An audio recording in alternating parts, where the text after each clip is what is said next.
Mga Lodi, don't skip ads po tayo. Maraming salamat sa patuloy ninyong pagsuporta. Paki-like and share naman dyan mga Lodi.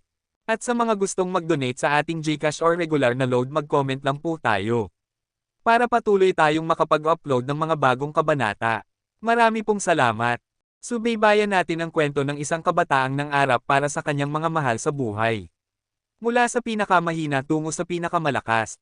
Alamin natin ang kwento ng kanyang buhay.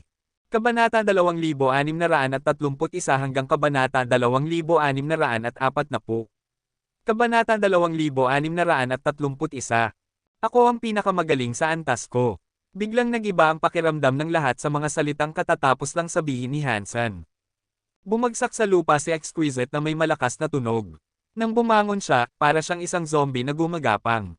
Ang duguan niyang mukha at nabaling ilong ay agad na bumalik sa normal. Kasing ganda pa rin siya tulad bago ang suntok ni Hansen, at parang wala siyang tinamong pinsala.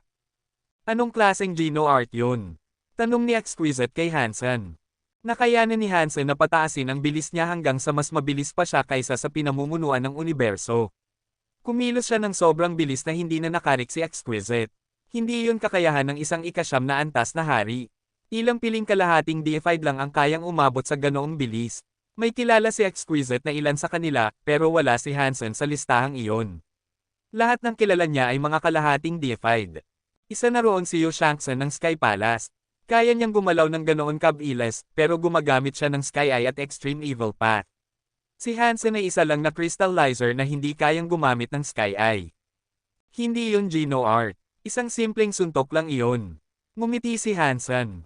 Yep, medyo naniniwala na ako sa nagyayabang ni Hansen. Haha, isang random punch. Maganda ang pagkakasabi, kapatid na Han. Ang very high na ito ay medyo mahina pala. Ni hindi nakatagal sa isang suntok ni kapatid na Han. Maraming estudyante ng Sky Palace ang natuwa. Wala sa kanila ang talagang gusto si Exquisite, kaya masaya silang insultuhan siya. Napangiti si Yun Sui. Ano ba ang problema ni kapatid na Han? Hindi ba siya marunong magpakumbaba? Ginawa lang niya ang dapat. Hindi ko rin gusto ang mga very high na yan, sabi ni Yun Sushang. Hindi nagsalita si Lone Bambo, ngumiti lang siya. Akala ng mga nanonood ay gusto lang ni Hansen na inisin si Exquisite, pero alam ni Lone Bambo na totoo ang sinasabi ni Hansen. Isa lang talaga iyong simpleng suntok. Nakipaglaban na noon si Lone Bambo kay Hansen. Totoo, ganoon talaga siya kabilis. Napakataas ng fitness niya, mahirap makahanap ng kalahating deified na katumbas niya. Naging isa si Lone Bambo sa Purple Eye Butterfly kaya tumaas ng husto ang fitness niya, pero kung ikukumpara kay Hansen, malayo pa rin siya. 4 sa Gino Arts ni Hansen ang umabot sa ikasyam na antas. 4 na beses na rin na-reinforce ang fitness niya. Hindi kayang tapatan ng mga karaniwang ikasyam na antas na hari. Kahit hindi gamitin ni Hansen ang Super God Spirit Body niya, mas mataas pa rin ang fitness niya kaysa sa iba sa parehong antas, at malayo ang agwat. Laban sa ibang hari, tunay siyang naghahari. Hindi basta pagyayabang ang sinabi niyang siya ang pinakamagaling sa kanyang liga. Wala kasing ibang nilalang na nakaranas ng 4 na beses na reinforcement ng Gino Arts tulad ni Hansen. Bukod pa rito, pinakamagagaling ang mga Gino Arts na pinili niyang pagtuunan ng pansin. Sa fitness na hawak niya, medyo mahina pa rin siya laban sa mga deified, pero ang mga hari at kalahating deified ay hindi nabanta sa kanya. Iyon ay simpleng suntok lang. Sige nga, tingnan natin kung ilan pang simpleng suntok ang kaya mong ibigay. Kahit gumagamit ng very high ay si Exquisite, halata na may inis sa mukha niya. Itinaas ni Exquisite ang kanyang kanang braso at ginamit ang gilid ng kamay na parang kutsilyo. Sinubukan niyang hiwain si Hansen gamit ito. Lahat ay agad na napansin na ginagamit niya ang sariling kasanayan ni Hansen, ang Fang. Nagulat ang mga estudyante ng Sky Palace. Hindi sobrang sikat ang teeth knife, pero ito ay lihim na Gino art ng rebate. Kailangan ng katawan ng rebate para mapagpraktisan ito. Kahanga-hanga na nagamit ito ni Hansen, pero syempre, siya lang ang tanging estudyante ni Isha. Sa kung anong paraan, kaya rin ni Exquisite gamitin ang teeth knife. At nang gamitin niya ito, ang lilang hangin ng teeth ay humahati sa espasyo. Mas malakas pa ito kaysa sa bersyon na ginamit ni Hansen noon. Isang taon nang nasa Sky Palace si Exquisite at hindi siya naging tamad. Hindi lihim sa very high ang teeth knife, at pinagpraktisan niya ito hanggang maging bihasa. Kapag gumagamit ng very high ay si Exquisite, tumutulong ang buong universo sa kanya. Kahit hindi kasing galing ang knife mind niya kumpara kay Hansen, mas malakas ang dating ng kanyang atake kaysa sa teeth knife ni Hansen kanina. Nakita ni Hansen ang puwersang humahati sa espasyo na paparating sa kanya. Para itong tunay na galit na lilang hangin ng bunganga ng dragon. Pero hindi nagbago ang ekspresyon niya. Pinatakbo niya ng todo ang The Story of Jins at ginamit ang katawan niya upang magpatama ng suntok sa lilang hangin ng kutsilyo. Habang nagulat ang lahat, binasag ng suntok ni Hansen ang lilang hangin na iyon. Hindi natapos doon ang kontra niya, diretso itong bumalik kay Exquisite at tinamaan ang kamay nitong parang kutsilyo. Katsa! Umalangaw-ngaw ang tunog ng nabasag na buto sa arena. Nabali ang mananipis na buto sa kamay ni Exquisite dahil sa kamao ni Hansen. Hindi pa rin huminto ang suntok at dumiretso sa dibdib ni Exquisite. Namutla ang mukha ni Exquisite pero agad siyang gumamit ng God's Wonder para maglaho mula sa harap ni Hansen. Pero handa na si Hansen sa muling paglitaw niya. Nang magpakita ulit si Exquisite, nandoon pa rin ang kamao ni Hansen na diretso sa kanya. Namangha ang lahat, maging ang pinuno ng Sky Palace ay nagulat. Pagkaraan ng ilang saglit ay sinabi niya, hindi masama. Kasing galing ko siya noong kabataan ko. Mas malakas siya kaysa sayo noong kabataan mo, sagot ng babae, walang pakialam sa puna. Noon, mas malakas ako sa tigre. Mas mabagsik ako sa lobo, sagot ng leader ng Sky Palace. Pero pinutol siya ng babae. Kaya mo bang pahirapan ang estudyante ng very high ng ganito noong kabataan mo? Nabugbog ko sila, umubo ang leader. Malaki ang kaibahan ng nabunggo sa pinahirapan, sabi ng babae sabay irap. Ginagawa ni Hansen kay Exquisite ang parang laro ng pusa sa daga. Sa harap ng ganap na lakas at bilis, si Exquisite, na dati ay parang diyosa, ay naging parang punching bag. Sunod-sunod na nababali ang kanyang mga buto at hindi na niya mapanatili ang kanyang marangal na anyo. Gumamit si Exquisite ng iba't ibang Geno art para lumaban pero walang epekto. Ang bilis at lakas ni Hansen ay lubos na dumodamina sa kanya. Hindi siya makaiwas, hindi makaganti. Wala siyang magawa kundi magpasapak. Para ngayong galit na Tyrannosaurus Rex si Hansen. Wala siyang pakialam sa mga atake ni Exquisite at hinahayaan niyang tumama ang mga iyon sa kanya. May kaunting marka sa armor ni Spell, pero agad ding nawawala. Bawat suntok ni Hansen ay tumatama kay Exquisite. Bawat buto sa katawan niya ay nababasag sa tindi ng atake. Dumudugo ng tuloy-tuloy ang kanyang bibig. Kung kalaban lang niya ay karaniwang nilalang, kaya sanang protektahan ni Exquisite ang sarili gamit ang God's Wonder. Mas maganda sana ang naging laban. Pero natutunan na ng alter ego ni Hansen ang God's Wonder. Sa bawat paglalaw ni Exquisite, kaya niyang kalkulahin kung saan ito muling lilito. At dahil maliit lang ang arena, wala masyadong espasyo para mag-teleport si Exquisite. Madali lang para kay Hansen hulaan kung saan siya susulpot. Pang! Bumangga ulit ang katawan ni Exquisite sa dome ng arena at kumislap ang kalasag. Nang bumagsak siya sa lupa, hindi na siya bumangon. Nakatitig lang siya kay Hansen na puno ng pagkabigla. Hindi siya makapaniwala. Aktibo ang kanyang very high eye, pero ganap siyang sinupil ng isang kapareho lang ang antas. Kahit anong pilit, hindi siya makaganti. Kabanata 2632. Ako ang pinakamagaling sa aking liga. Nakahiga si Exquisite sa lupa. Nakatingin siya kay Hansen at hindi gumalaw. Inalala niya ang sinabi ni Hansen sa kanya, at damaloy ang iba't ibang damdamin sa kanyang puso. Si Kuya Hansen, sobrang lakas niya. Maski si Exquisite parang wala lang sa harap ni Ama Hansen.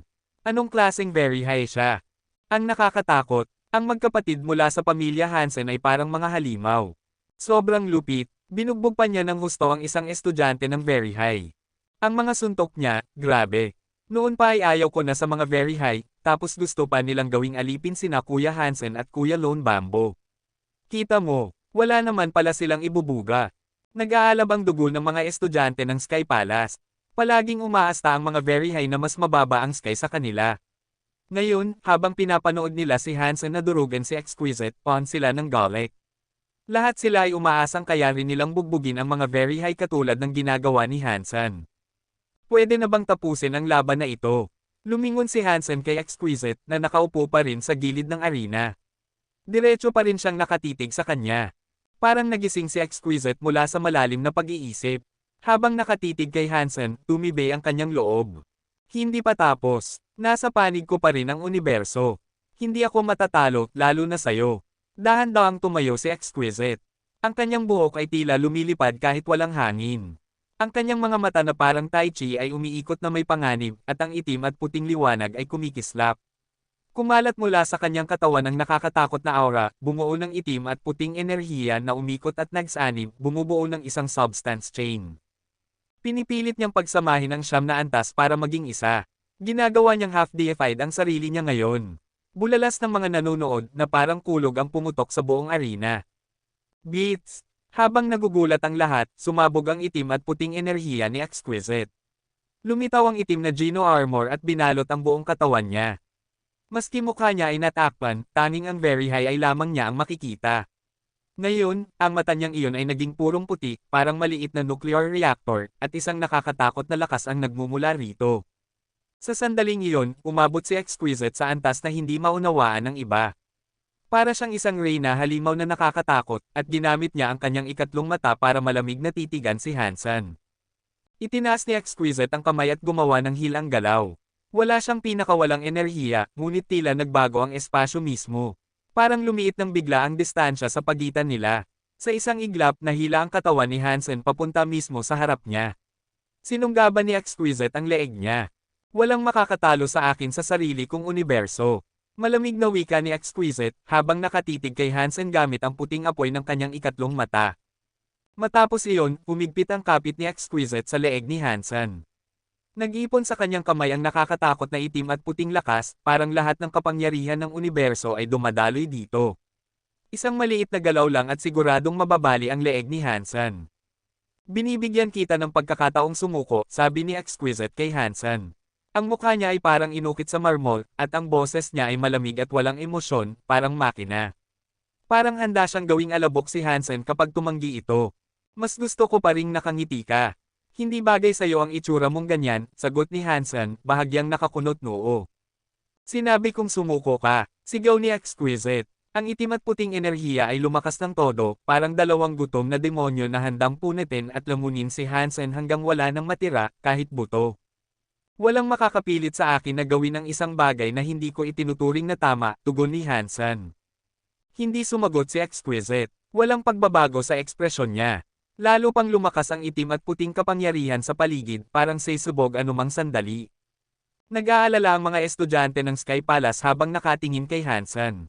Si Yonsui ay kinakabahan at pinupunit halos ang laylayan ng kanyang damit sa sobrang nerbiyos. Dapat ba nating, tanong ng isang babae sa Sky Palace leader. Umiling ang Sky Palace leader. Maghintay tayo. Habang pinapanood ang galit ni Exquisite, hindi nagalit si Hansen. Sa halip, naawa siya rito. Isinuko ni Exquisite ang kanyang emosyon para maging isa sa universo. Sa maganda nitong paglalarawan, para bang nagkaisa ang Sky at mga tao. Pero sa totoo lang, para bang naging pawn siya ng universo. Itinapon niya ang kanyang pagkatao para maging isang nilalang na mataas ang antas. Nakakita na si Hansen ng ganitong pagbabago sa Sky Palace, pero iba ito. Kapag ang mga taga-Sky ay nakikipag-isa sa langit, binibigyang halaga pa rin nila ang emosyon. Hindi katulad ng mga very high na puro universo lang ang iniisip. Kung ang mga very high ay magiging lubos na isa sa universo, matatawag pa ba silang mga tao? Naisip ni Hansen. Maraming bagay ang hindi niya tiyak, pero alam niya na ayaw niya ng ganoong kinabukasan. Hindi niya tatahakin ang landas na iyon. Nakatayo sa harap niya si Exquisite, at patuloy na lumalakas ang kanyang kapangyarihan. Inilagay ni Hansen ang kamay niya sa kamao ni Exquisite na nakahawak sa kanyang leeg. Biglang nabitawan ni Exquisite ang pagkakasukal sa kanya. Sumabog ang puting liwanag mula sa mga mata ni Exquisite. Parang bulkan ang pagsabog ng itim at puting enerhiya. Mabilis na tumama ang kabilang kamay niya kay Hansen, parang bala. Bumubuo ng substance chain ang itim at puting enerhiya sa kamao niya. Sobrang lakas ng suntok na ito kaya nagbago ang mukha ng lahat sa Sky Palace. Si Yonsui ay halos tumalon ng puso sa kaba.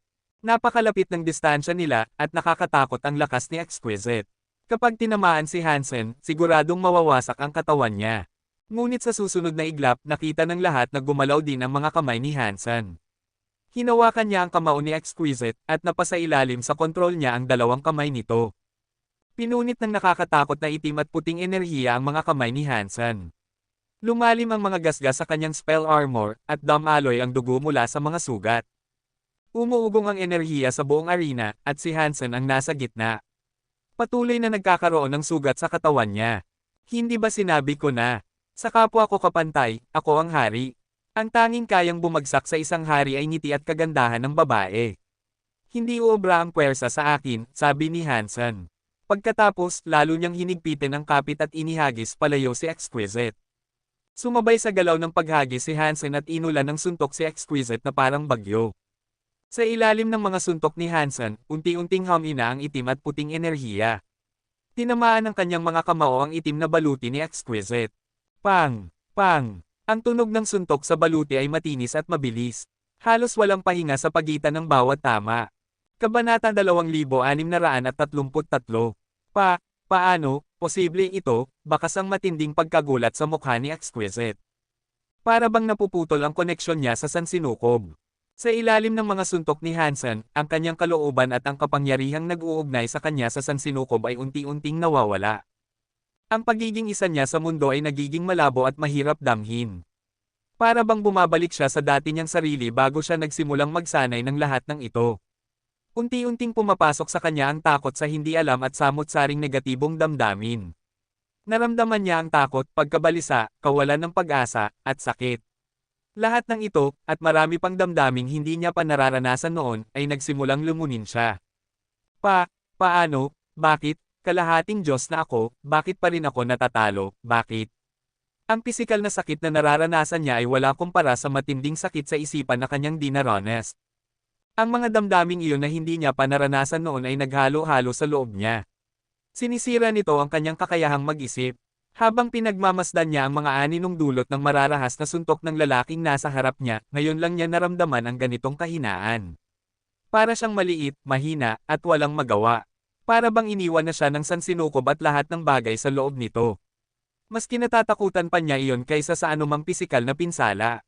Kahit pa nasa iyo ang buong sansinukob, kung hindi ka makakangiti, wala itong saysay. Walang halaga ang pag-aari ng sansinukob kung walang kaligayahan. Tanging ang iyong ngiti ang walang hanggan, bulong ni Hansen sa kanyang tainga. At dumating ang huling suntok. Tumama ito sa kanyang sikmura. Malakas iyon, at ang buong katawan niya ay umangat dahil sa puwersa. Pang! Nailipad si Exquisite. Ang itim na Geno armor na suot niya ay nabasag na parang marupok na salamin, naging mga pirasong lumilipad sa hangin. Ang kanyang itim at puting aura ay naglaho na parang usok. Gamulong ang katawan ni Exquisite sa gitna ng mga basag na piraso ng armor. Damaloy ang dugo mula sa kanyang bibig na parang ulan, binabasa ang arena. Nawala ng liwanag ang kanyang very high eye. Nakapikit ang kanyang ordinaryong mga mata kanina, ngunit ngayon ay bumukas muli. Itim ang kulay ng mga ito. Wala na roon ang matatag na kalooban. Hindi na malamig at walang damdamin ang tingin niya kagaya dati. Ngayon ay puno ito ng kawalan ng magawa, kalungkutan, at pagkalito. Naghahalo-halo ang iba't ibang emosyon sa kanyang mga mata. Voila! Tumalsik ang mga basag na piraso ng armor sa sahig ng arena, at ang katawan ni Exquisite ay bumagsak sa mga bisig ni Hansen. Umaasa ako na sa susunod kitang makikita ko na ang ngiting iyon. Malabo sa paningin ni Exquisite ang mukha ni Hansen. Nang marinig niya ang mga salitang iyon, nawalan siya ng malay. Tahimik ang buong Sky Palace. Isang kalahating Diyos na very high, na dapat ay hindi matatalo ng sinuman maliban sa isang ganap na Diyos, ay natalo. Ginamit ni Hansen ang kanyang mga kamao upang durugin ang self-gene armor nito. Hirap paniwalaan ng mga tao sa Sky ang kanilang nasaksihan. Buhat-buhat ni Hansen ang sugatang si Exquisite palabas ng arena. Noon lamang natauhan ng mga estudyante ng Sky Palace na nanunood. Sa kapwa niya antas, siya ang hari, hindi ako makapaniwala na nagawa talaga ni Kuya Han iyon. Anong nagawa niya? Nagawa na niya. Ang mga very high ay ipinagmamalaki na sila ang pinakamalakas sa sansinukob, at ngayon, isang kalahating Diyos ang tinalo ni Hansen, na ikasyam na baitang na hari lang. Nakakatakot isipin iyon. Sa ganong antas ng pisikal na lakas, mas nakakatakot pa siya kaysa sa pinakamalakas na dragon. Wala ka nang mahahanap na may mas mataas na antas ng lakas kaysa kay Hansen. Huwag niyong kalimutan, siya si Godfather Han. Kaya niyang basbasan ng iba at gawing Diyos ang mga ito. Malamang kaya rin niyang basbasan ang sarili niya. Nagumpuko ng mga estudyante ng Sky Palace upang pag-usapan ang nangyari. Pinakamadalas nilang banggitin, sa kapwa antas, ako ang hari. Kahit matagal na ang lumipas, patuloy pa rin ang mainit na diskusyon tungkol dito. Bagaman naglabas ng mahigpit na babala ang mga pinuno ng Sky Palace na huwag ipakalat ang balita, hindi iyon lubos na napigilan. Sa kabila ng pagsisikap na itago ang nangyari, kumalat pa rin ang balita ng tagumpay ni Hansen. Pero karamihan sa mga elitista na nakarinig nito ay hindi naniwala. Para sa kanila, imposibleng matalo ng isang Crystallizer King ang isang kalahating Diyos na very high. Akala ng marami, kathang-isip lang ang kwento.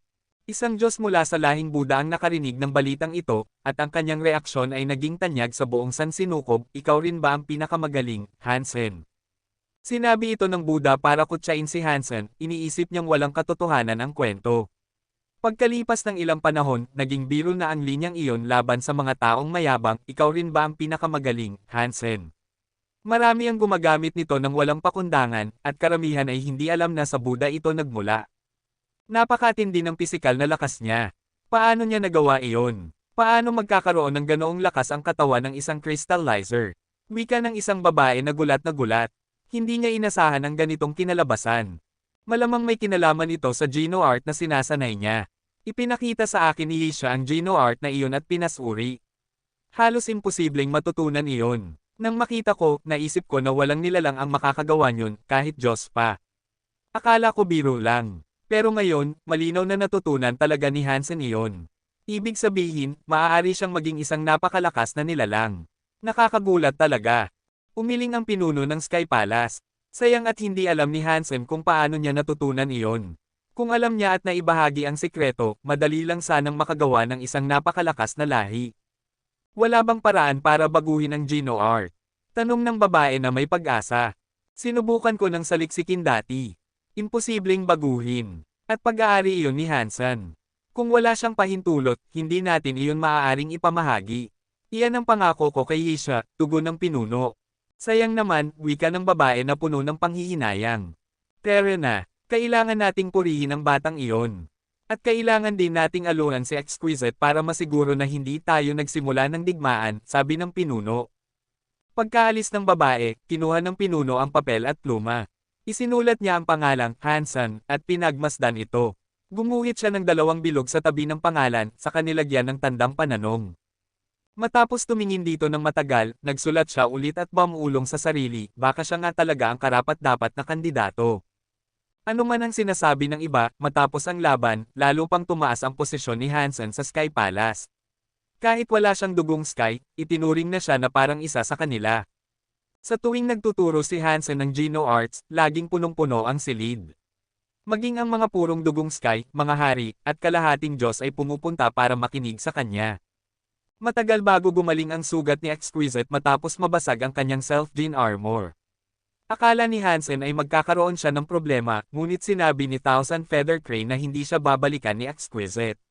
Wala rin itong nabanggit tungkol sa nangyari sa Very High. Walang saysay ang pagkakaroon ng sansinukob kung walang kaligayahan. Tanging ang iyong ngiti ang walang hanggan, umaasa akong sa susunod kitang makita, nakangiti ka na. Nakaupo si Exquisite sa tapat ng bintana. Nakatingin siya sa mga ulap, tila malayo ang iniisip. Paulit-ulit niyang iniisip ang sinabi ni Hansen sa kanya. Kabanata 2634. Matapos ang isang taong paggaling, halos bumalik na si Hansen sa dati niyang kalusugan bago siya pinahina ng kalasag ng Medusa. Ngunit sa halip na gumaan ang buhay niya, nagdala pa ito ng panibagong mga problema. Dati, habang kilala ang kanyang katawan bilang nasira, walang humihingi ng pabor sa kanya. Ngayon na maayos na siya, kung sino-sinong tao ang sumusubok gamitin ang kanilang impluwensya o koneksyon kay Hansen upang hingin na pagpalain ang kanilang mga anak. May ilan na madali para kay Hansen na tanggihan, ngunit ang iba ay mas mahirap iwasan. Halimbawa, sina Yun Changkong at ang ika-6 na nakatatanda na namamahala sa mga rebate. Mayroon ding iba na walang direktang ugnayan kay Hansen, ngunit sila ay mga deified at matataas na opisyal ng Sky Palace.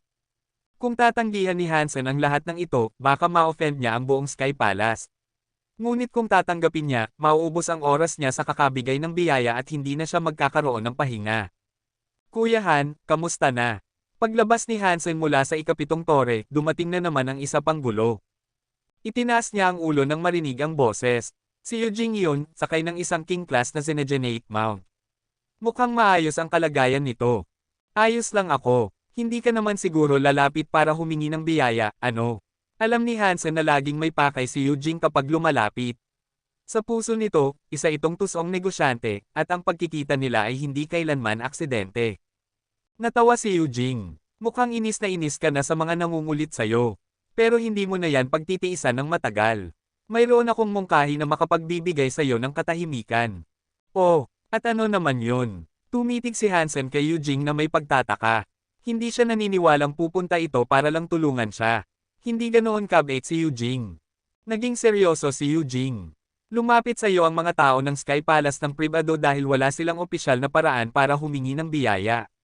Kung gagawa ka ng opisyal na channel, halimbawa ay isang auction kung saan maaaring magbid para sa biyaya, hihinto na silang makipag-ugnayan sa iyo ng pribado.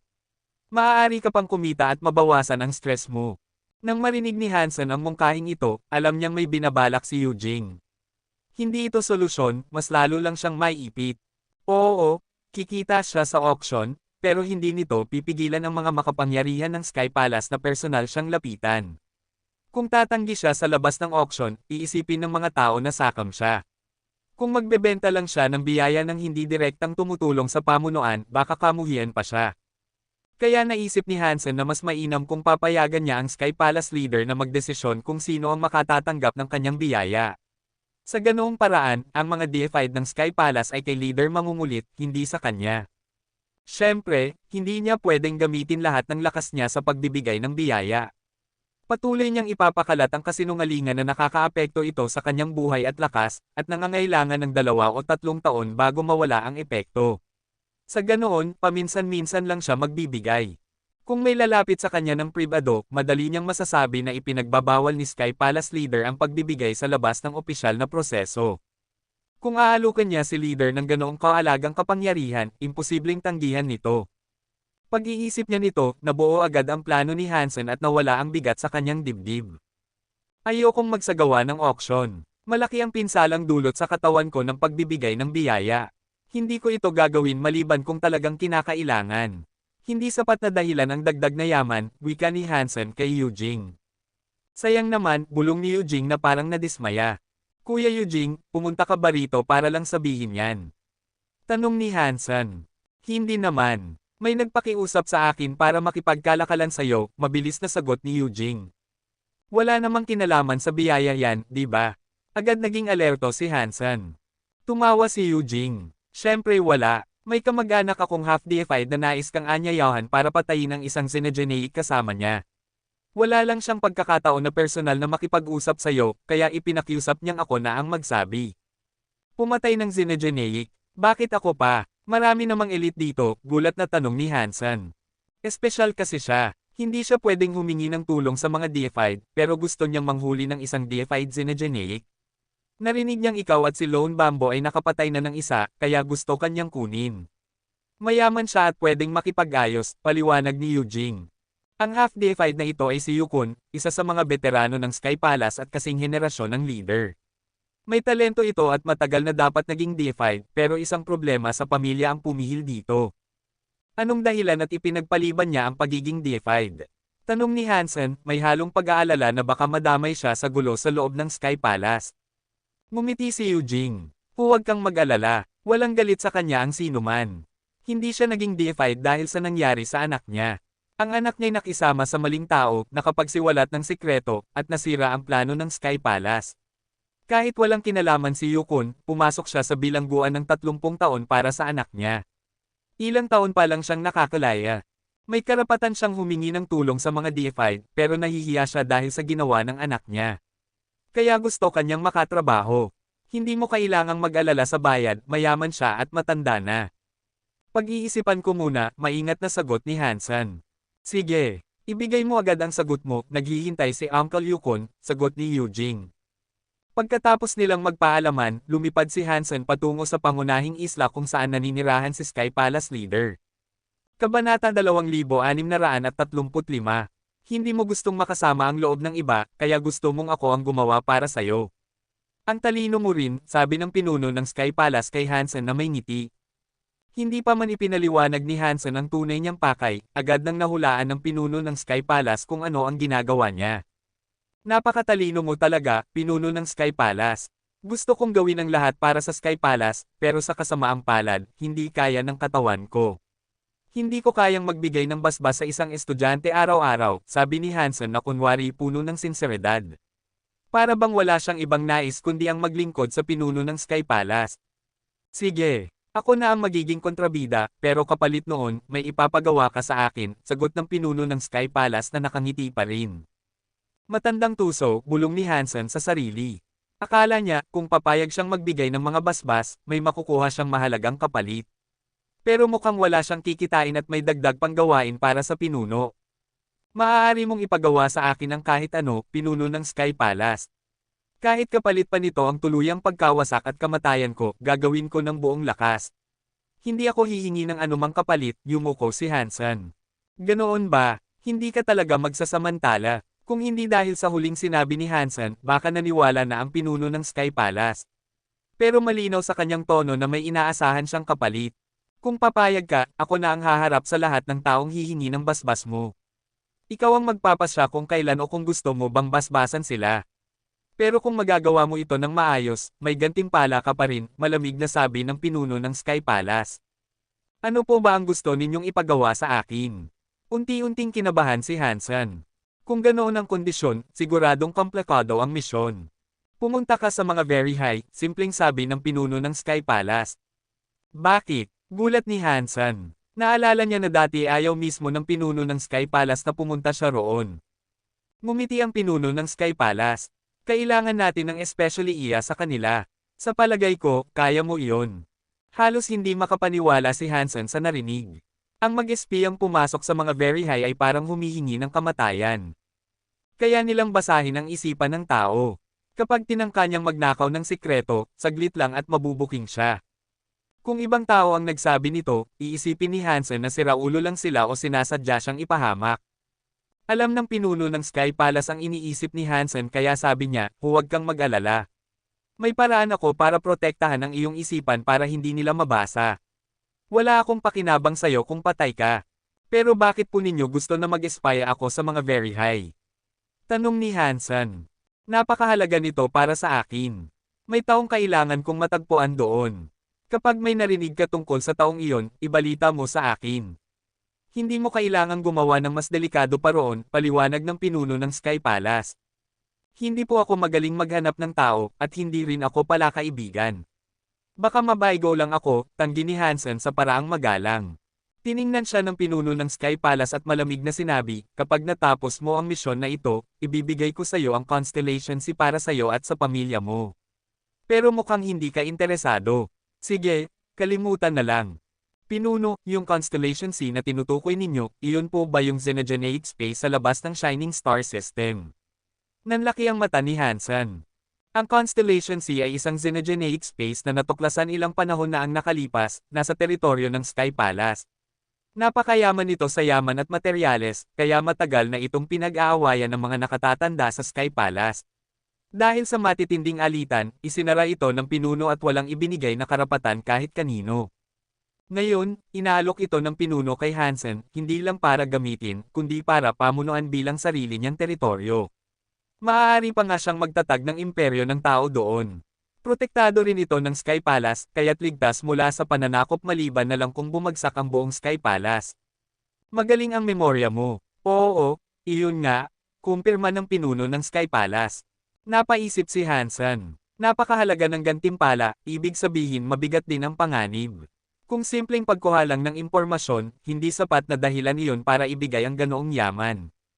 Maaari ko po bang malaman kung anong klase ng tao ang hinahanap ninyo? Tanong ni Hansen. Isang babaeng very high. Hindi ko alam ang pangalan niya, at baka nagbago na rin ang anyo niya, sagot ng pinuno ng Sky Palace. Walang pangalan. Walang tiyak na itsura. Paano ko siya hahanapin? Gulat ni Hansen. Huwag kang mag-alala. May paraan para makilala siya. May nunal siya sa dibdib na hugis pusong pula. Makikita mo iyon. Malinaw na malinaw, sabi ng pinuno. Nunal sa dibdib na hugis pusong pula. Medyo malinaw nga iyon, pero, dibdib? Napatingin si Hansen sa sarili niyang dibdib at nagtanong ng may pagtataka, babaeng very high po ba ang hinahanap ninyo? Oo, sagot ng pinuno. Sa palagay ninyo ba, magkakaroon ako ng pagkakataon para silipin ang dibdib ng iba't ibang babae para makita iyon? Ramdam ni Hansen na parang niloloko siya. Kung madali lang, bakit ko pa ibibigay sa'yo ang Constellation C? Sagot ng pinuno, hindi mo naman kailangang ikaw mismo ang tumingin. Maaari kang magtanong sa iba. Halimbawa, si Exquisite ay babae. Mas malamang na nakita na niya iyon. Kapag nakumbinsi mo siyang sabihin sa'yo, madali na ang lahat. Bumalik ka sa loob ng 4 na taon at maaari mo nang dalhin ang pamilya mo sa Constellation Sea. Ibibigay ko sa iyo lahat ng suporta, tao, kahit barko. At wala kang babayarang buwis sa loob ng 300 taon. Kabanata 2636. Si Hansen ay labis na naguguluhan. Gusto niya ang Constellation Sea. Kung may ligtas na lugar para niyang paunlarin ang sangkatauhan, iyon na iyon. Kapag sapat ang mga yaman at pagsasanay, maaari niyang gawing isang kapangyarihan ang sangkatauhan na kikilalanan sa buong universo. Sa ganitong paraan, hindi na sila kailangang mabuhay sa maliliit na pamayanang nakakalat sa iba't ibang dako ng universo. Maaari niya silang tipunin doon at tunay na paramihin ang kanilang bilang. Ngunit bago mangyari iyon, kailangan ni Hansen ng sarili niyang sistema. Ang mga pinakaligtas na lugar sa universo ay nahahati na sa mga makapangyarihang lahi. Kahit na gustuhin ni Hansen ng isang magandang teritoryo, wala nang natitirang puwang para sa kanya. Kahit ang maliliit at mahihinang lahi ay may koneksyon sa Sky Palace at sa iba pang malalaking lahi. Hindi ito basta kuha na lang at tapos na. Hindi rin niya maaaring agawin ang isang maunlad na sistema, at ang mga ligaw na sistema naman ay napakadelikado. Hindi angkop ang ganitong lugar para sa mababang antas ng nilalang at mga tao. Nag-aalok ang Sky Palace sa kanya ng isang xenogeneic space. Para kay Hansen, iyon ang perpektong lugar para paunlarin ang presensya ng sangkatauhan sa loob ng Geno Universe. Pag-isipan mo muna ang alok ko. Hindi mo kailangang magmadali sa pagsagot. Sabihin mo lang sa akin kapag nakapagdesisyon ka na, sabi ng Sky Palace leader. Tumango si Hansen. Kailangan niya itong pag-isipan ng mabuti. Hindi siya maaaring magdesisyon ng padalos-dalos, lalo na sa isang bagay na napakalaki ang kahalagahan. Habang papaalis si Hansen, naalala niya ang isa pang bagay. Palace leader, inanyayahan ako ni Uncle Yukon na pumatay ng isang deified xenogeneic kasama niya. Sa palagay mo ba, dapat akong sumama? Si kapatid na Yukon. Saglit na natahimik ang Sky Palace leader, saka nagsabi, alam ko ang nangyari sa kanya. Kung tingin mo kaya mo, dapat mo siyang tulungan. Mahirap ang naging buhay ni kapatid na Yukon. Ngayong may pahintulot siya mula sa Sky Palace leader, mas kampante si Hansen na makipagkita kay Yukon. Ngunit gusto muna niyang makita kung anong klaseng deified ang nais nitong patayin bago siya magpasya kung tutulong siya. Kung tutulungan niya ito, gagawin niya ang lahat ng makakaya niya, ngunit marami pang salik ang dapat isaalang-alang bago siya magbigay ng tiyak na sagot. Pag-alis niya mula sa Sky Palace, nakipag-ugnayan si Hansen kay Eugene. Ipinaalam niya rito ang plano niya, at masaya si Eugene na ayusin agad ang pagkikita nila ni Yukon upang mapag-usapan ang alok. Dapat ba akong pumunta o hindi? Ang pagpunta sa Very High ay isang mahirap na desisyon para kay Hansen, ngunit hindi niya maaaring ipaubaya sa iba ang pagpapasya. Ilang ulit niyang pinagbalik-balik sa isip ang mga kalamangan at kahinaan ng ideya, at sa huli, nagpasya siya na oo, pupunta siya sa Very High. Gusto niya ang Constellation Sea para sa sarili niya. Kung mawawala ang pagkakataong ito, Diyos lang ang nakakaalam kung ilang taon pa ang hihintayin niya para magkaroon ng ganoong prestihiyosong xenogeneic space. Bukod pa rito, kung lalabanan niya ang iba para sa ibang xenogeneic space, hindi iyon kasing ligtas ng Constellation Sea. At may ilang xenogeneic spaces na sobra nang nagamit kaya baka hindi na makakuha si Hansen ng sapat na yaman mula roon. Mukhang kailangan ko talagang pumunta sa Very High. Buti na lang at nakahanap ako ng paraan para kontrahin ang pamamaraan nila ng paniniktik. Kung hindi gagana ang paraan ng Sky Palace leader, may sarili akong paraan. At kung hindi rin iyon gagana, magiging katulad ako ni Ningyo at aasa na lang sa sarili kong kalooban, mariing wika ni Hansen. Ngunit hindi pa rin niya agad sinagot ang Sky Palace leader. Gusto muna niyang ayusin ang usapan kay Uncle Yukon para magkaroon siya ng dagdag na panahon upang pag-isipan ang lahat. Mabilis na inayos ni Eugene ang oras para magtagpo sina Hansen at Yukon. Nang makita ni Hansen si Yukon, hindi siya makapaniwalang kay edad nito ang Sky Palace leader. Mas matanda ang itsura ni Yukon kaysa sa Sky Palace leader. Hindi alam ni Hansen kung gaano katanda ang Sky Palace leader, ngunit mukha lamang itong nasa 40. Maamo ang anyo nito ngunit may kakaibang gawi sa pagpapahirap sa tao. Samantalang si Yukon ay maputi na ang buhok, kulubot ang mukha, at tila luma na pati ang kaluluwa. Para siyang walang sigla at halos hindi na parang buhay na nilalang. Kalma lang si Yukon nang ikwento ang deified xenogeneic na nais niyang patayin, ngunit halatang wala siyang masyadong tiwala na kayang tumulong ni Hansen. Pagkatapos makinig, seryosong sinabi ni Hansen. Uncle Yukon, dapat patas ang palitan. Tutulungan kitang labanan ang deified Xenogeneic na ito. Kung mabaygo ako, wala akong kukunin. Pero kung magtagumpay tayo, ano ang ibibigay mo sa akin kapalit? Sandaling nag-isip si Yukon, saka may inilabas mula sa kanyang bulsa. Inilapag niya iyon sa mesa sa harap ni Hansen at kalmadong nagsabi. Gawin mo ang lahat ng makakaya mo. Tagumpay man o hindi, iyon na ito. Tiningnan ni Hansen ang inilagay ni Yukon, isang maliit na estatwang kahoy na hugis rhinoceros. Kasing laki lang ito ng palad ng tao, at tila nanilaw na ang kahoy dahil sa katandaan. Mukha itong sinauna. Hindi alam ni Hansen kung ano iyon. Para lang itong palamuti na ilalagay sa isang stand. Wala itong inilalabas na kapangyarihan kaya't hindi mukhang makapangyarihang kayamanan. Nasa gilid si Eugene, at nang makita ang estatwa, muntik na siyang mapasigaw. Hindi ba iyan ang Wood Spirit Rhino? Uncle Kun, handa mo ba talagang ipamigay iyan? Tumingin si Hansen kay Eugene, at nagpatuloy ito. Matagal na panahon na ang nakalipas, nakatagpo ang lahi natin ng butterfly class plant sa loob ng mga sistema ng kaguluhan. Marami sa ating lahi ang nagtulong-tulong, ngunit isang piraso lamang ng kahoy na may isang talampakan ng haba ang nakuha. Pagkatapos, isang deified ang humubog dito bilang mga wood spirit. 3 maliit na estatwa ang ginawa, isang elepante, isang rhino, at isang kabayo. Isa sa mga iyon ang wood spirit rhino. Nagpatuloy pa siya. Bagamat hindi ito ginawang kayamanan, kapag dala mo ito, nakakatulong ito sa katawan ng isang mandirigma. Pinapalusog nito ang katawan at nagbibigay ng sigla. Lalo na sa mga nasugatan, nakatutulong ito upang gumaling. Pero hindi iyon ang pinakamahalaga tungkol dito. Ang pinakamahalaga, ang deified na gumawa nito ay nag-iwan din ng 3 Geno Art sa loob ng mga estatwa. Kapag napasa iyo ang isa sa mga estatwa, makukuha mo ang Geno Art na nasa loob nito. Ang Geno Arts ng Wood Spirit Elephant at Wood Spirit Horse ay natutunan na ng iba. Tinawag silang Giant Spirit Statue Punch at Sky River Swallow ang Day. Iyon ang unang 2 Geno Arts. Sikat ang mga ito bilang mga lihim na sining ng Sky Palace. Nagulat si Hansen nang marinig ang mga pangalan ng Geno Arts na iyon. Narinig na niya ang mga ito noon, sila ang pinakasikat na lihim na sining sa Sky Palace ngayon. Kahit ang mga tagapagmana ng mga kilalang angkan ay kailangang dumaan sa mahigpit na proseso para payagang matutunan ang mga iyon. At bawal pag-aralan ang mga ito kung wala ka pang king class. Ngunit hindi ibig sabihin na dahil sikat ang isang kasanayan ay kaagad na magkaka-interes si Hansen. Ngunit ang sumunod na sinabi ni Eugene ay tuluyang nagbago ng isip niya. Noong unang natutunan ng mga Geno Arts ng Wood Spirit Elephant at Wood Spirit Horse, nagkaroon din sila ng makapangyarihang Wood Spirit na nagpabilis sa kanilang pagsasanay. Ang isa ay umangat mula King Class diretso sa Half-Deified. Ang isa naman ay mula Half-Deified hanggang maging Deified. Kabanata 2637. Sa huli, pumayag si Hansen na tanggapin ang Wood Spirit Rhino kapalit ng pagtulong kay Yukon na patayin ang isang Deified Xenogeneic. Matagal nang iningatan ni Yukon ang Wood Spirit Rhino sa loob ng daan-daang taon, ngunit hindi niya kailanman nalaman kung ano ang taglay nito. Nang mawala na siya ng pag-asa na matuklasan ang lihim nito, handa na niyang gamitin ito bilang kabayaran para matulungan siya ni Hansen na mapatay ang isang deified Xenogeneic.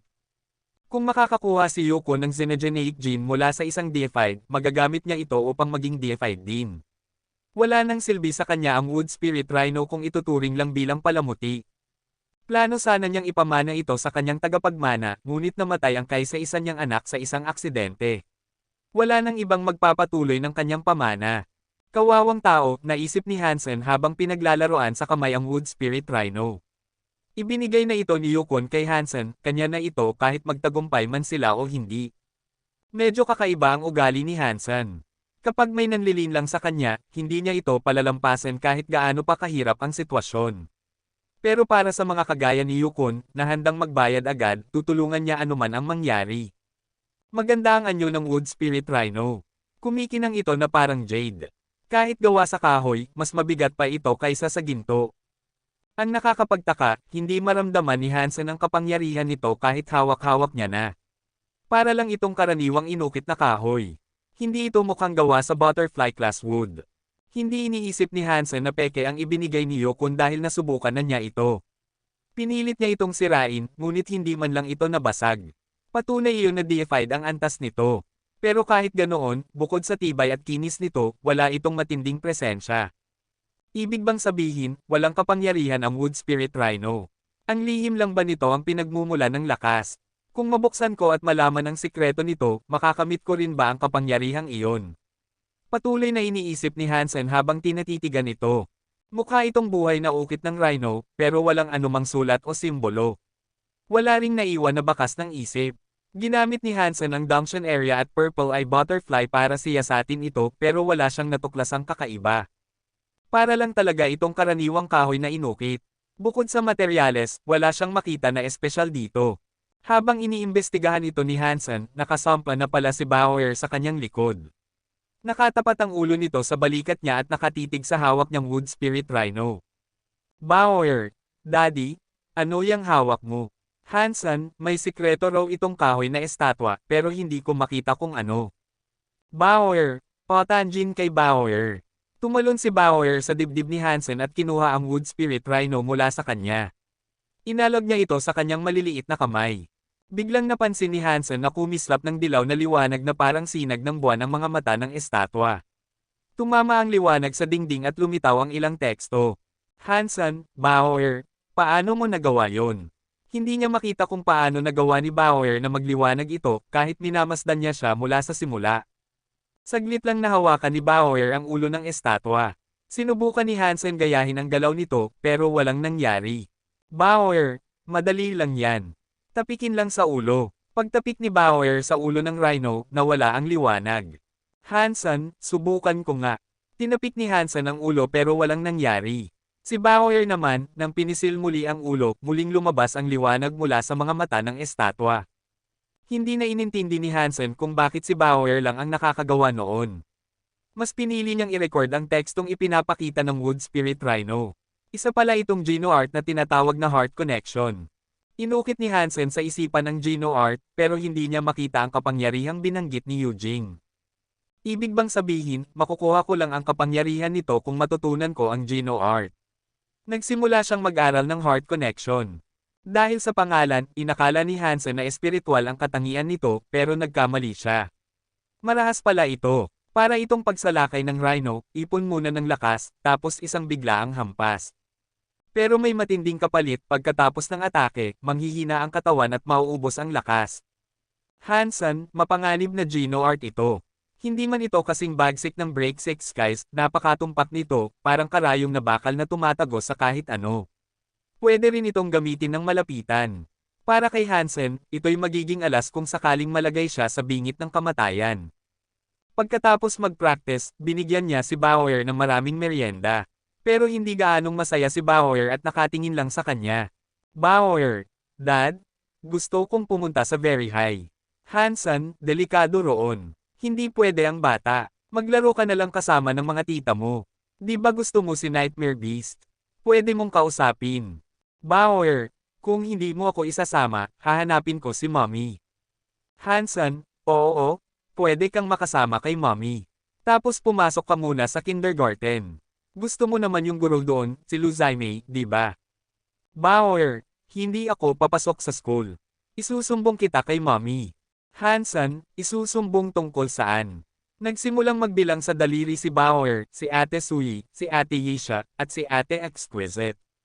Napansin niyang kukulangin ang daliri niya, kaya pinigilan siya ni Hansen. Hansen, wala akong relasyon sa kanila. Hindi mo ako matatakot dyan. Ginaya ni Bauer ang tono at salita ni Hansen. Bauer, ang pag-aari ng buong universo ay walang halaga, tanging ang iyong ngiti ang walang hanggan, sana sa susunod kitang makita, ngumiti ka na. Pagkatapos, kinuha ni Bauer ang maliit na aklat at binuksan. Puno ito ng mga sulat kamay ng bata, lahat ng sinabi ni Hansen ay nakasulat doon. Nanlamig ang noo ni Hansen. Kahit walang mali siya ang mga sinabi niya noon, kapag nabasa ng wala sa konteksto, pwedeng magdulot ng problema. Hansen, ahem, Bauer, dapat laging maayos ang komunikasyon ng ama at anak, tama. Bauer, tama. Ibig sabihin, pwede na akong sumama kay Daddy sa Very High. Kabanata 2638. Ginoong Zuuyok, hiniling ni Yukon kay Hansen na patayin ang hari ng halimaw sa kalaliman ng demonyo para sa kanya. Pupunta sila ngayon sa kalaliman ng demonyo. Sa bulwagan, isang mag-aaral ng Sky Palace ang nakikipag-usap sa isang lalaking Sky na nakasuot ng itim na baluti. Mayroon siyang kulay abong buhok. Si Yukon ay nagsanay ng Deep Abyss Demon Spell. Kung makukuha niya ang deified gene ng hari ng halimaw sa kalaliman ng demonyo, maaari siyang maging isang deified. Pero nakakagulat na nakumbinsi niyang tumulong si Hansen, malamig na sabi ni Zuoyu. Narinig ko na ibinigay niya kay Hansen ang Wood Spirit Rhino kapalit ng tulong niya. Kaya pumayag si Hansen na tumulong, sabi ng mag-aaral ng Sky Palace. Naiintindihan ko. May katuturan iyon, tumango si Zuoyu. Ginoong Zuoyu, si Yukon ay nananatiling kainahinala. Dapat ba nating pagbawalan si Hansen na tulungan siyang patayin ang hari ng halimaw sa kalaliman ng demonyo? Umiling si Zuoyu. Hindi. Itinuturing ng pinuno si Hansen na parang sariling anak. Kung handa siyang tumulong kay Yukon, siguradong pumayag na rin ang pinuno ng Sky Palace. Magmamasid na lang tayo muna. Pagkatapos ng maikling katahimikan, sinabi ni Zuoyu, hanapin mo si Shia.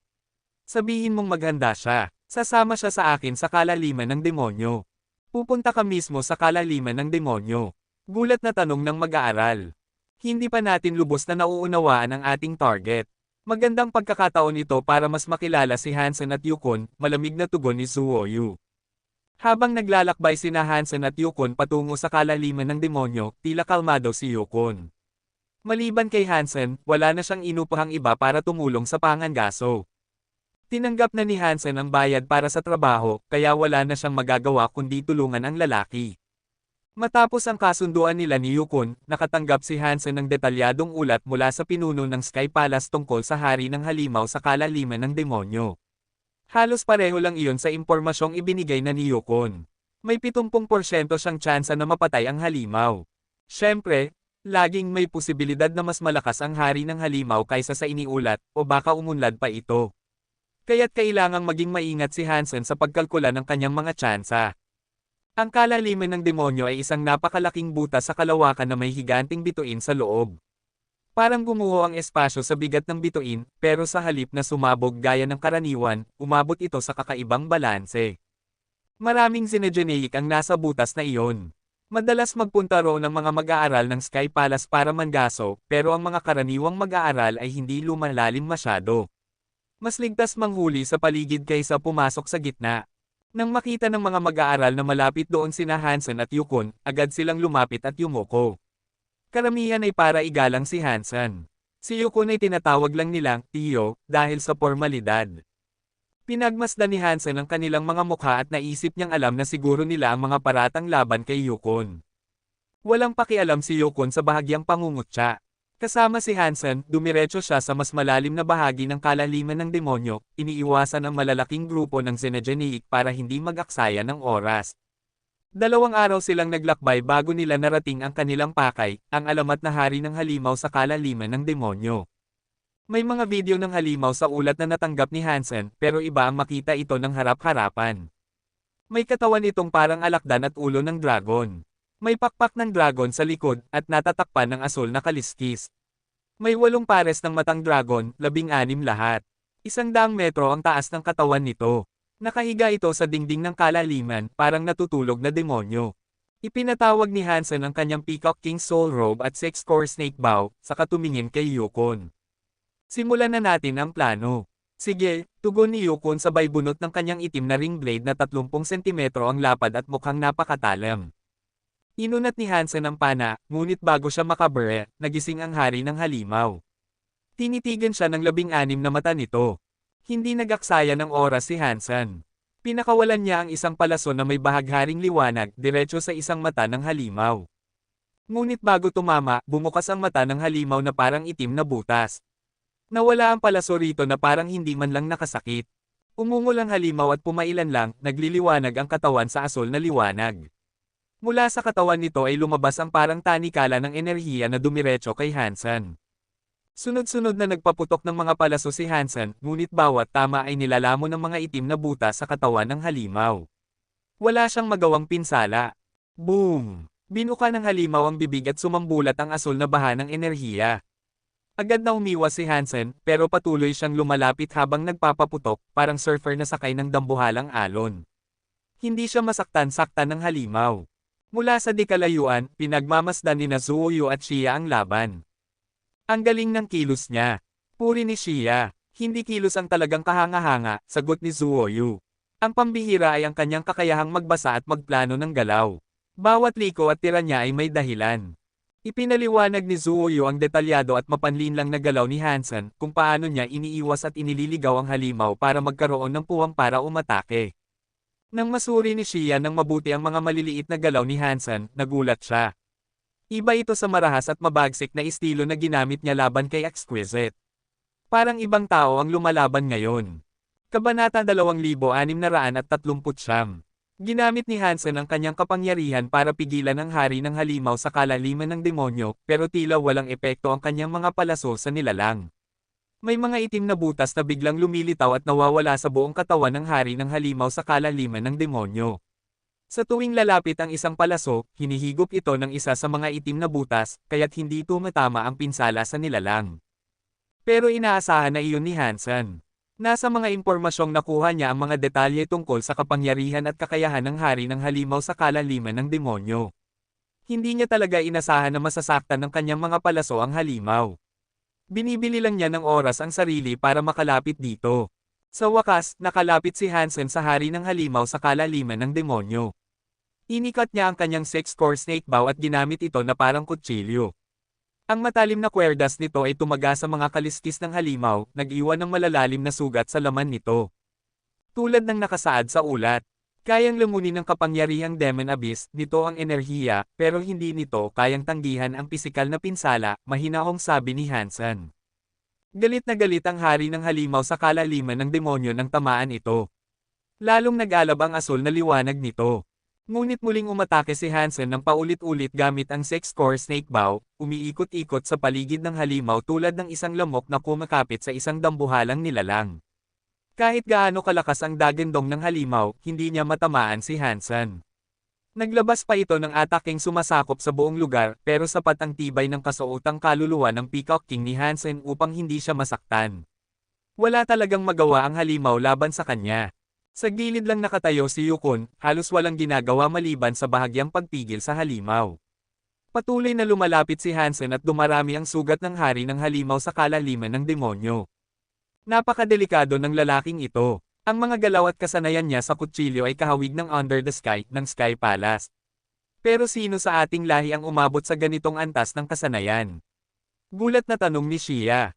Kinukunan ni Zuoyu ng video ang laban ni Hansen at ng hari ng halimaw sa kalaliman ng demonyo. Habang patuloy na nagre-record, sinabi niya, hindi pa ganoon katagal mula nang mabuo ang Under the Sky. Iilan pa lang ang nagsasanay nito, pero darami rin. Magiging perpektong material sa pag-aaral ito. Umiling si Shia. Hindi ito basta mapapanood at matutunan. Kailangang alam mo kung paano ito gamitin, at mas mahirap pa ang aktwal na paggamit kaysa sa pagsusuri nito. Sa totoo lang, tanging ang mga bihasana sa kasanayang ito ang makikinabang sa panunood. Karamihan sa mga estudyante, kahit ilang ulit nilang panoorin, hindi sila magiging kasing galing ni Hansen. Siguro hindi aksidente na tinaya siya ng pagsusulit ng very high bilang talento na may 11 armor. Tumawa si Zuoyu, pero mas mabuti nang may video kaysa wala. Sana makapagpalaki rin ang Sky ng ilang tulad ni Hansen. Sa tingin ko, wala na tayong dapat pagdudahan sa kakayahan ni Hansen. Isang king na nasa ikasyam na antas ang pumapatay sa hari ng halimaw sa kalaliman ng demonyo. Kahit gumagamit siya ng dalawang makapangyarihang kayamanan, kahanga-hanga pa rin siya. Kung especially iyaman siya, malaking panganib siya sa Sky Palace. Pero sa ngayon, hindi pa rin natin alam kung saan siya nanggaling, sabi ni Shia. Kung hindi siya especially iya, napakaswerte natin. Responsibilidad ng departamento natin na alamin ito. Kailangan nating kumpirmahin ang kanyang pagkakakilanlan at paninindigang politikal, tugon ni Zuoyu. Tama iyon, pero matagal nang naglaho ang sibilisasyon ng mga crystallizer. Ang iilang natira ay palaboy at naglalakbay sa kalawakan. Matagal na nating sinisiyasat ang nakaraan ni Hansen, pero nang matagpuan natin ang mga Kate, nawalan tayo ng bakas. At sa mga nagdaang taon, winasak ng digmaan ang planeta ng mga Kate. Marami sa kanila ang nawalan ng tahanan. Kaunti na lang ang matutuklasan natin, paliwanag ni Shia. Pero kailangan pa rin nating gawin ito. Responsibilidad natin ito, at seryoso ang leader sa usapin kay Hansen. Kapag lumago pa ang kanyang reputasyon, lalo siyang magkakaroon ng impluensya sa Sky Palace, sagot ni Zuoyu habang seryosong pinapanood ang laban. Isang malungkot na alulong ang umalangaw-ngaw sa buong kalaliman ng demonyo. Natanggal ang ulo ng hari ng halimaw sa kalaliman ng demonyo mula sa kanyang katawan dahil sa hiwa ng six-core snake bow. Parang ulan ang pagbuhos ng dugong demonyo. Synergeneic Deified Haunted, hari ng halimaw sa kalaliman ng demonyo. Synergeneic Gene Found. Umalangaw-ngaw ang anunsyo sa isip ni Hansen. Nang marinig niyang walang beast soul na kasama, bahagyang nadismaya siya. Sinimulang hilahin ni Yukon palabas ang katawan ng halimaw. Hindi ito naitago sa mga estudyante ng Sky Palace, kaya't madaling nahulaan ng lahat na magkasama nilang pinatay ni Hansen at Yukon ang halimaw. Habang pinag-uusapan ng lahat ang pagkapatay ni Hansen sa deipikadong Synergeneic, may estudyanteng nakakita ng video ng laban. Mabilis na kumalat ang video sa buong Sky Palace. Si Brother Hansen ay gumagamit ng Under the Sky. Hindi ba't sa Sky iyon? Ganoon pala ito kalakas. Siyempre, narinig ko pang si Brother Hansen mismo ay tumulong sa pagbabago nito. Mukhang dapat ko na ring simulan ang pag-aaral ng Under the Sky. Oo, dapat. Kapag bumalik na sa pagtuturo si Brother Hansen, tanungin natin siya. Maraming estudyante sa Sky Palace ang nag-usap tungkol sa paggamit ni Hansen ng Under the Sky, pero nang mapanood ni Hansen mismo ang video, napakunot lang ang noo niya. Mukhang nagpadala ang Sky Palace ng tao para manmanan ako. Kung hindi, imposible na may makapag-record ng ganoon habang naglalaban kami, naisip ni Hansen. Pinag-isipan niya ito at napagpasyahang tanggapin ang alok ng leader ng Sky Palace na sumama siya sa Very High sa loob ng 4 na taon. Kapag bumalik siya, ibibigay sa kanya ang Constellation C. Nang marinig ng leader ng Sky Palace ang pasya ni Hansen, hindi ito mukhang masaya. Kung gusto mong umalis, may isang nakakainis na bagay kang kailangang ayusin bago ka makaalis. Hindi ka pwedeng umalis hanggat hindi mo ito nagagawa, seryosong sabi nito.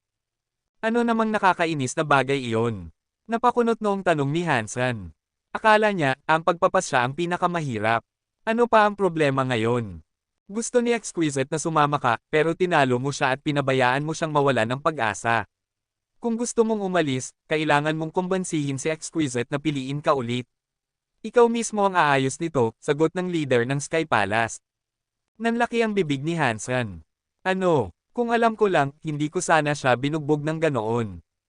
Huwag kang masyadong ma-depress, baka hindi rin masama ang nangyari. Baka mas lalo kanyang respetuhin. Sa ganoong paraan, mas malaya ka, natatawang sabi ng leader. Hindi ba pwedeng magpadala ka na lang ng taong hihingi ng tawad sa ngalan ko? Halos mapangiwing tanong ni Hansen. Noon ay binugbog niya ito para hindi sumama, pero ngayon ay nagbago na ang isip niya. Sa pag-iisip, napagtanto niyang parang medyo loko ang ginawa niya. Ikaw ang bumugbog sa kanya. Ikaw rin ang dapat magbago ng isip niya. Kung hindi, kahit makapunta ka sa Very High, puro problema lang ang aabutin mo. Ayusin mo na bago ka umalis, sabi ng leader habang tinatapik ang balikat niya. Huwag mo itong palpakin. May tiwala ako sayo. Walang ideya si Hansen kung paano aayusin ang sitwasyon, pero gusto niya ang Constellation C. Wala siyang choice kundi gawin ito. Kabanata 2640. Ano bang sasabihin ko sa kanya? Basta na lang ba akong lalapit at sasabihin gusto kong sumama sa Very High kahit sa lahat ng nangyari? Para namang ang babaw ko pagkatapos ng lahat ng gulo na ginawa ko, naisip ni Hansen habang papunta sa Sky's Waterhouse. Pinag-isipan niya ang iba't ibang paraan kung paano niya sisimulan ang usapan kay Exquisite, pero wala ni isa ang mukhang maganda. Pagdating ni Hansen sa pintuan ng Waterhouse, nagkatagpo sila agad ni Exquisite. Medyo mapatla pa rin ito. Binuka niya ang bibig para magsalita, pero walang lumabas na salita. Hindi ko pwedeng biglain ang usapang to. Hindi ko talaga kaya, naisip ni Hansen, pinipigilan ang mapait na ngiti. Anong ginagawa mo rito? Hinahanap mo ba ako? Tanong ni Exquisite, walang kahit anong emosyon sa mukha. Mukhang hindi siya gaanong naapektuhan ng pagkatalo niya tulad ng inaasahan ni Hansen. Medyo pagod lang siya, pero bukod doon, mukhang normal pa rin. Ako, naparito lang ako para tingnan kung magaling ka na. Pagkasabi noon ni Hansen, gusto na sana niyang sampilan ang sarili niya. Parang lumabas tuloy na nandito siya para ungkatin ang pagkatalo nito. Halos magaling na ako, sagot ni Exquisite na hindi gumalaw. Ayos yan, kahit hindi naman sanay si Hansen sa malalambot na salita, bihira siyang maging ganito kailang. Pero ngayon, hindi niya talaga alam kung paano sasabihin ang tunay niyang pakay. Tinitigan lang siya ni Exquisite, hinayaan na bumalot sa kanila ang nakakailang na katahimikan. Ilang beses binuka ni Hansen ang bibig niya, pero walang masabi. Sa huli, sinabi na lang niya, kung ganon, hindi na kita istorbohin sa pagpapagaling mo.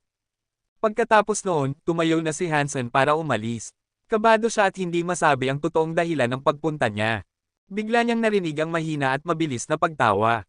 Napalingon siya, si Exquisite ang tumawa. Nabigla si Hansen. Hindi niya alam kung ano ang nakakatawa, pero mas lalo itong gumanda sa paningin niya nang ngumiti.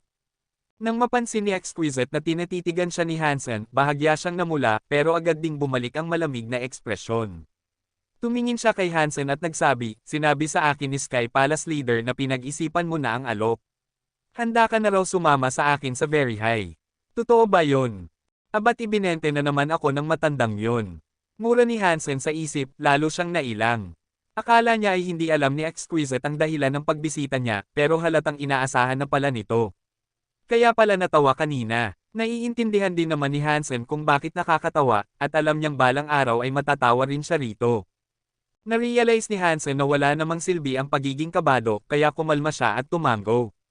Oo, gusto kong sumama sa iyo sa Very High. Sana hindi mo isipin na hindi mo ako kayang tanggapin kahit sa lahat ng nangyari. Bakit ka nagbago ng isip? Tanong ni Exquisite, hindi pa rin gumagalaw. Maraming dahilan, at hindi ko lahat maipapaliwanag. Pero pinakamahalaga para sa akin ay ang mga resources na kakailanganin ko, malabong paliwanag ni Hansen. Babalik na ako sa Very High sa loob ng 2 araw. Maghanda ka na, sabi ni Exquisite. Nagulat si Hansen. Hindi niya inasahan na magiging ganoon kadaling kausap si Exquisite. Babuka pa sana ang bibig niya, pero naisip niyang mula pa kanina, parang mali lagi ang sinasabi niya. Kaya nagpaalam na lang muna siya. Pagkaalis ni Hansen, nawala ang malamig na ekspresyon ni Exquisite at napalitan ng mukhang naguguluhan. 2 araw lang ang meron para makapaghanda si Hansen. Mabuti na lang at wala namang masyadong aasikasuhin. Sinabihan lang niya ang mga pinakamalapit sa kanya na aalis na siya. Nang sabihin niya kay Lone Bambo, tahimik lang itong nagtanong, kaya mo pa ring napagdesisyonan na umalis. Kung hindi ako aalis, hindi ko makukuha ang Constellation C.